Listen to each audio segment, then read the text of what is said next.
Hey, what's going on, everybody, man?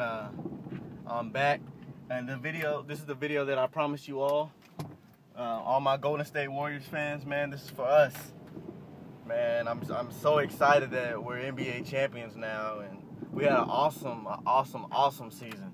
And I'm just excited to bring this video to you all. Basically, my thoughts on our big year. The biggest thing for me, first of all,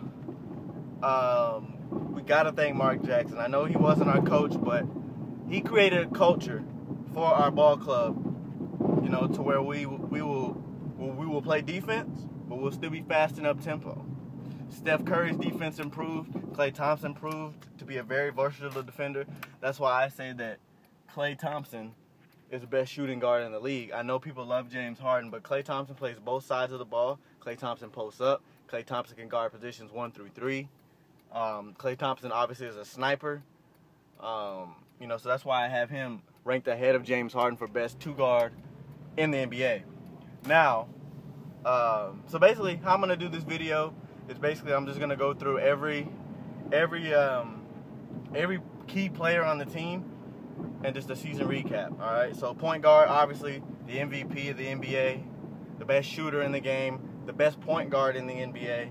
Now, I do believe Russell Westbrook is the best NBA player, but as far as point guard, Steph Curry, that's our guy. That's my favorite player. The dude does it all. He rebounds at a high rate. He gives you about 5 to 6 boards. Obviously, we know about his shooting, but he can distribute the ball. He can finish with either hand around the basket. He's a tough guy. He's fought through ankle injuries throughout his career, and knock on wood, he's been very healthy. Shout out to Under Armour for taking care of my boy, making sure that he stays healthy. Man, he's just a great player, a great leader, a hard worker, and just a great role model as well. And he deserved that MVP. Unfortunately for Steph, our team is just so good and talented and deep that I don't know how many more MVPs he's going to win just because of how great our team is. I think for Steph to win another MVP, we're probably going to have to win 70 games, which isn't out of the realm of possibility because we pretty much kept our whole squad except for one player that really made a big contribution, and he was coming out the bench, but I'll get to that in a second. Next off, we already talked about Klay Thompson, best shooting guard in the league in my opinion. He scores. He can shoot from the perimeter. Obviously, he can post. He's got a mid-range game, and he can get it cooking. Everybody saw the 52-point game where he scored was it 37 points in a quarter? He's a beast, man. And I'm so happy and excited to have him on our ball club. Harrison Barnes, small forward. Harrison's a great player. A lot of people thought that he should be better. I don't buy that. Harrison, he plays both sides of the ball. He's a slasher. He gets to the rim. He can jump over people and finish and dunk on them. And obviously, he's a very good defender. He can play a lot of power forward for us too when we go small. So I love me some Harrison. The pride of Iowa. Not a lot of guys come out of Iowa. He was the #1 player coming out of high school, and I like the way his game come along. I want to see him continuing to work out of the post, continuing to get stronger. But the sky is the limit for Harrison, man. I really think that if he continues to work hard, he could be in the upper echelon of small forwards in this league. Power forward, Draymond Green, the most versatile player in the NBA, in my opinion. The guy, he can hit open threes. He's a monster on the glass. He can handle the ball. He can pass. And he's the heart and soul of our team. I don't think we're the team we are without Harrison's contributions, man. He does it all. He's a beast, man. And, we're blessed as Warrior fans to have a guy like that on our ball club that can do the type of things that he does. Draymond, he's a beast. I'm extremely happy. I feel like he should have gotten Defensive Player of the Year, but he didn't. But I still feel like he's one of the most versatile players in the game, and definitely, man, I'm excited for him, and I think he may even be able to make an All-Star appearance. I think, if he can get about 15 points, about 10 rebounds, and 5 or 6 assists while still being pretty efficient, I definitely see him being able to be an All-Star. Now, as far as center, Andrew Bogut. Very happy for Bogut, man. He's our anchor on our defensive end. He and Draymond, they hold down the paint. Andrew is very athletic. He can finish above the rim. He catches a lot of alley-oops. I really like the fact that he stayed healthy this year. He's a hard worker, hard-nosed guy from Australia. All those guys are tough. Speaking of Australia, watch out for Australia by the next Olympics, man. They got Patty Mills, Matthew Dellavedova. They got Dante Exum. They got Ben Simmons coming out of college, LSU player, who's probably going to be the #1 pick in the draft. He reminds me of a Lamar Odom, Blake Griffin crossover. Like, the kid is that good, man. Watch out for LSU and watch out for Ben Simmons this year. But, yeah, back to Bogut, man. He plays great defense. His post game is underrated. He can turn and he can hit a jump hook, and that's really all we need from him, you know, when we do want a basket. So, great season for Andrew. Great job of staying healthy this year, and I'm looking forward to seeing what you can bring us next year, big fella. Off the bench, Andre Iguodala, NBA Finals MVP. In my opinion, the best perimeter defender, the best wing defender in the NBA. I think the best perimeter defender are still Patrick Beverley and the guy from Memphis. I cannot think of his name. It's bothering me right now. The guard from Memphis. Tony Allen. Yes, sir. Tony Allen. Great. They're both great perimeter defenders. But the way that Iggy was able to guard LeBron, the next step for Iggy will be able to shut down a player like Kevin Durant. Because LeBron, we all know what LeBron's going to do. He's going to try to bully his way to the basket, probably get a foul, or he's going to kick to a three-point shooter. LeBron has no in-between game, which is pretty pathetic. I mean, for him to be considered the best player in the world, to pretty much have a non-existent mid-range game, I mean, LeBron is in his 12th year in the league, and players are still easily able to sag off of him. For LeBron to really take his game to the next level, he's working well in the post. I like what LeBron's doing in the post. But Kobe and Jordan and Melo, all three of them have great mid-range games. So until LeBron gets a mid-range game, Iggy's going to be able to shut him down. Play him for the jumper, and when he tries to drive, everybody collapses. But the thing I liked about Iggy was he was hitting his threes. He was knocking down threes, playing great defense on LeBron. He was distributing the ball.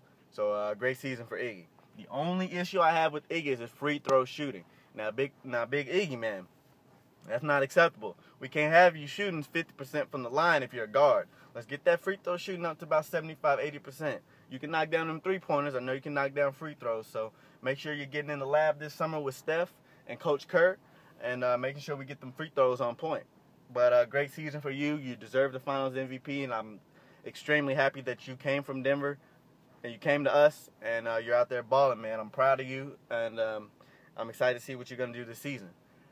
Next, David Lee. Unfortunately, we let David Lee go, but David Lee is the ultimate professional. All right, the guy, he was a former NBA All-Star, came off the bench a lot. There was sometimes he didn't even play this season, but I think the Boston Celtics have gotten a very good player in David Lee. He can score with both hands. He's ambidextrous, and he's finished with his right or his left hand. He's got a mid-range game.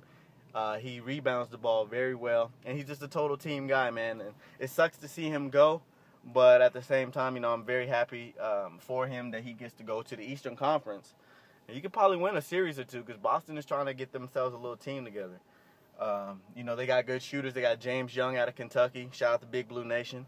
And they also got the shooter from Georgia State. I cannot think of his name. He's a lights-out shooter, though.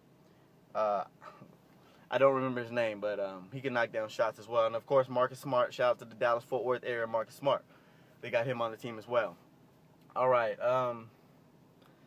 Festus Ezeli. I like Big Festus, man. Straight out of Vanderbilt. We got a little bit of a SEC connection on this team between David Lee, Festus, and Maurice Spates. But coming out of Vanderbilt, man, Festus, he's a very good rebounder. He's a total team guy. He doesn't complain about playing time. He gets out there, he hustles, he rebounds, he blocks shots.